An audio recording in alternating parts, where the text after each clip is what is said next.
Now to campaign 2012, where both sides are finding new targets to attack this morning. The new focus is President Obama's support for green energy and Mitt Romney's record as governor. As Bill Plante reports, the GOP challenger is also raising money and reaching out to new voters. Bill, good morning. Good morning, Erica. Well, you know, California gets a lot of attention from both parties, despite the fact that it's not really in play. It's a Democrat stronghold. But candidates go there for the money. And that's where Mitt Romney was on Wednesday in one of the bluest corners of the state, Silicon Valley. President Obama welcomed Mitt Romney to the race Wednesday with a phone call, congratulating him on clinching the Republican nomination.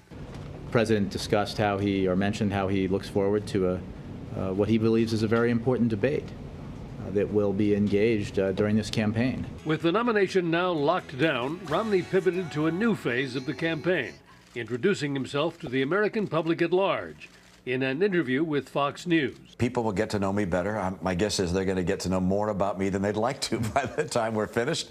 The Obama campaign, after weeks of attacks on Romney's record as head of a successful private equity firm, shifted to his time as the governor of Massachusetts. By the time Mitt Romney left office, we were 47th in the nation in terms of job growth. And senior advisor David Axelrod, who sent a 5-page memo on Romney's record to reporters, is headed to Boston to attack the former Bay State governor. Romney will spend today in California as his campaign points to the failure of the energy firm Solyndra.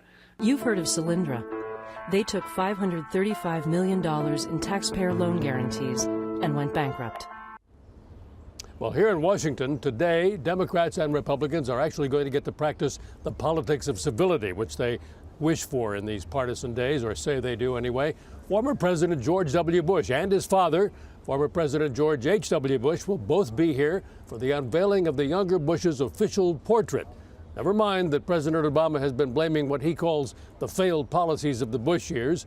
Protocol calls for today to be all smiles.